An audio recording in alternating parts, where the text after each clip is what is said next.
Hello दोस्तों, मैं हूं आपका दोस्त एडवोकेट शिवेंद्र प्रताप सिंह। आज हम आपको बताएंगे कि बिना तलाक के दूसरी शादी कर सकते हैं या नहीं और उसकी प्रक्रिया क्या है।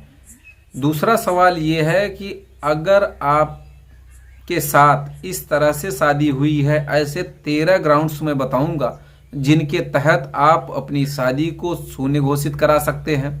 तो अगर आपने अपनी शादी को शून्य घोषित करा लिया तो आपको तलाक लेने की भी जरूरत नहीं है, आप दूसरी शादी कर सकते हैं आसानी से। साफ शब्दों में ये कहा जाए कि शादी को खत्म करने का, बिना तलाक लिए खत्म करने का ये सबसे आसान तरीका है जो मैं आपको बताने जा रहा हूं। धारा 12 हिंदू मैरिज एक्ट में साफ प्रावधानित है कि अगर आप शादी को शून्य कराना चाहते हैं तो ऐसे 13 ग्राउंड्स में जो आपको बताऊंगा, इसमें से कोई भी ग्राउंड्स आपके लिए अवेलेबल है, आपके पास आधार है, इसका पर्याप्त ग्राउंड्स है, तो ऐसे में आप दूसरी शादी कर सकते हैं अपनी शादी को शून्य कराने के बाद। तो चलिए बात करते हैं। सबसे पहला ग्राउंड, अगर आपकी शादी धोखे से कराई गई, झूठ बोल के कराई गई, तो ये आपको कारण स्पष्ट करना होगा और इसको साबित करना होगा। दूसरा ये कि जबरदस्ती कराई गई हो। अब उसमें जबरदस्ती का क्या ग्राउंड था, किडनैप करके कराया गया या फिर आपको मार पिटाई करके कराया गया या फिर किस तरह से क्या कारण था, उसको भी स्पष्ट करना होगा। तीसरा ग्राउंड, अगर आपकी पत्नी हो चाहे पति पहले से शादीशुदा था, ये बात भी छिपाया गया था, तो ऐसे में भी शादी शून्य कराकर आप दूसरी शादी कर सकते हैं। चौथा जो ग्राउंड है, अगर आपकी शादी आप जब नाबालिग थे, अब नाबालिग की स्थिति का ये मतलब है अगर लड़की 18 साल से कम की थी और लड़का 21 साल से कम का था, ऐसे में जब आपकी शादी हुई थी तो भी आप अपनी शादी को शून्य घोषित करा सकते हैं। तो कहने का मतलब ऐसे में भी आप धारा 12 हिंदू मैरिज एक्ट का सहारा ले सकते हैं।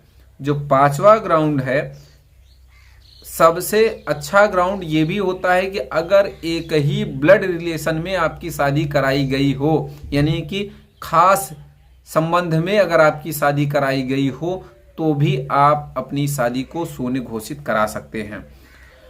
छठवां, अगर आपका पति हो या आपकी पत्नी हो, उसे आजीवन कारावास कभी हुआ था या हो गया है, तो भी आप शून्य करा सकते हैं, तो भी आप धारा 12 में जा सकते हैं।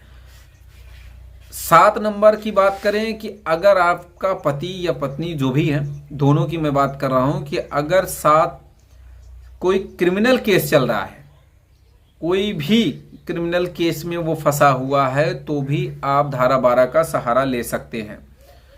8वां सबसे बेस्ट ग्राउंड जो होता है, अगर आपकी पत्नी शादी के पहले प्रेग्नेंट थी तो भी आप धारा 12 में जा सकते हैं, उसका फायदा आपको मिलेगा।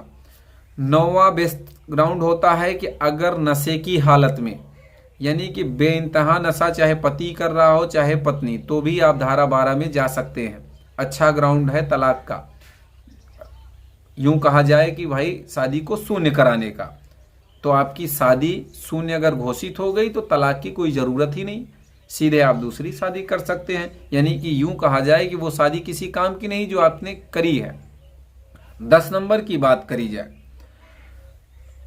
अगर चाहे वो पति के ऊपर भी लागू होगा, पत्नी के ऊपर भी लागू होगा, नशे की हालत की मैंने जो बात करी, अब वो नशा कोई भी नशा हो सकता है। लोग यहाँ दारू, सिगरेट, गांजा सब कर रहे हैं। कई हमारे पास ऐसे केस भी हैं जहाँ औरतें गांजा पीती दिख रही हैं। तो कहने का मतलब ये है, सिगरेट पीना, दारू शराब पीना, भाई हाई प्रोफाइल के जो लोग आजकल हैं, जितना हाई पर्सनालिटी है उतना हाई नशा भी है भाई। अफीम, चरस का सेवन करना, तो अगर ऐसा आपके पार्टनर में ऐसा अवगुण है तो भी आप धारा 12 में जा सकते हैं। अब 11 नंबर की बात कहें, कोई गंभीर बीमारी जैसे एड्स वगैरह अगर है तो भी आप धारा 12 का सहारा ले सकते हैं।